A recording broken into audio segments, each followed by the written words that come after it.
ಈ ರಾಜ್ಯದಲ್ಲಿ ರಾಜಕಾರಣ ಎಷ್ಟು ತಳಮಟ್ಟಕ್ಕೆ ಹೋಗಿದೆ ಅಂತಂದರೆ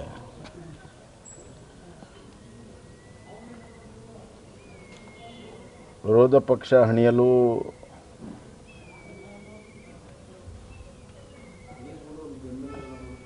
ಹಲವಾರು ಕೇಸ್ ಹಾಕೊಳ್ಳೋ ಜೊತೆಗೆ ಸೌಜನ್ಯ ಪಕ್ಷಪಾತದ ತನಿಖೆಗಳು ಕೂಡ ನಡೀತಾ ಇದ್ದಾವೆ.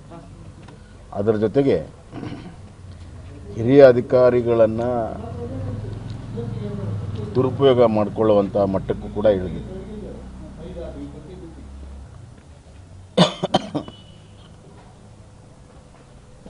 ರಾಜಕೀಯವಾಗಿ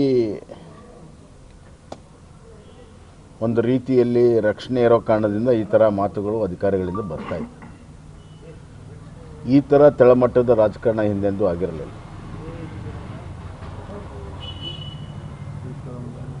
ತಮ್ಮ ಮೇಲೆ ಆರೋಪ ಬಂದರೆ, ಕಪ್ಪು ಚುಕ್ಕೆ ಬಂದರೆ ಇಡೀ ಎಲ್ಲರಿಗೂ ಕೂಡ ಮಸಿ ಬೆಳೆಯುವಂಥ ಒಂದು ಪ್ರಯತ್ನ ಇದು ನಡೀತಾ ಇದೆ. ಇದು ಭಾಳ ದಿವಸ ನಡೆಯೋದಿಲ್ಲ.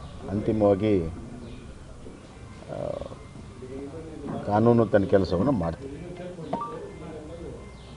ಸರ್, ಈಗ ಇಲ್ಲಿ ಒಂದು ಯತ್ನಾಳ್ ಅವರು ಒಂದು ಹೇಳಿಕೆ ಕೊಟ್ಟಿದ್ದಾರೆ ದಾವಣಗೆರೆ, ಅಂದರೆ ಮಹಾನ್ ನಾಯಕರು, ಬಿಜೆಪಿ ಮಹಾನ್ ನಾಯಕರೊಬ್ಬರು 1000 ಕೋಟಿ ತೆಗೆದಿಟ್ಟಿದ್ದಾರೆ ಸಿಎಂ ಅವ್ರಿಗೆ ಯಾವ ಮಾಹಿತಿ ಇದೆ ಅವ್ರಿಗೆ ಕೇಳಬೇಕು, ನಮಗೇನು ಮಾಹಿತಿ ಇದೆ? ಅಲ್ಲ ಸರ್, ಈಗ ಅಂದರೆ ಡಿಸೆಂಬರ್ ಅಲ್ಲ, ಅವ್ರ ಬಗ್ಗೆ ನಾನು ಕಮೆಂಟ್ ಮಾಡೋದಿಲ್ಲ. ದಾವಣಗೆರೆ ಸಭೆ ಮಾಡಿ ಸರ್, ಅತೃಪ್ತರ ಸಭೆ ಮಾಡಿ. ಅಲ್ಲಿ ಅವ್ರು ಏನು ಹೇಳಿಕೆ ಕೊಟ್ಟಿದ್ದಾರೆ, ಏನು ಸಭೆ ಮಾಡಿದ್ದಾರೆ ಅವ್ರಿಗೆ ದಯವಿಟ್ಟು ಅತೃಪ್ತರ ಸಭೆ ಅವ್ರಿಗೆ ಕೇಳಿ. ಸರ್, ಈಗ ಮೂಡಾ ಪ್ರಕರಣದಲ್ಲಿ ಇವರೇನು ನೈತಿಕ ಹೊಣೆಹೊತ್ತು ಅದನ್ನು ಬರೆದರೆ ಕೋರ್ಟ್ ಡೈರೆಕ್ಷನ್ ಮುಖಾಂತರ CBI ಅಥವಾ EDಗೆ ಕೊಡ್ತಕ್ಕಂಥದ್ದು ಬಿಜೆಪಿ ವಿಚಾರ ಮಾಡಿ.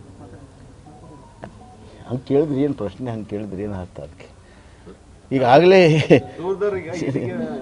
ಅದು ಕೋರ್ಟಿಗೆ ದೂರದಾರರು ಹೋಗಿದ್ದಾರೆ. ಅಲ್ಲಿ ಕೋರ್ಟಲ್ಲಿ ತೀರ್ಮಾನ ಆಗುತ್ತೆ, ನೀವು ಕಾಯಬೇಕಾಗುತ್ತೆ. ಅಲ್ಲ ಸರ್, ED ಅಥವಾ CBI ಎನ್ಕ್ವೈರಿ ಕೊಡಲಿಕ್ಕೆ ಅದೇ ರೀ, ಈಗ ದೂರದಾರರು ಹೋಗಿದ್ದಾರೆ, ಒಂದು ಕಡೆ ಕೋರ್ಟಿಗೆ ಹೋಗಿದ್ದಾರೆ CBI ಕೊಡೋಕ್ಕೆ, ಇನ್ನೊಂದು ಕಡೆ ED ಹೋಗಿದ್ದಾರೆ. ಕಾದು ನೋಡೋಣ.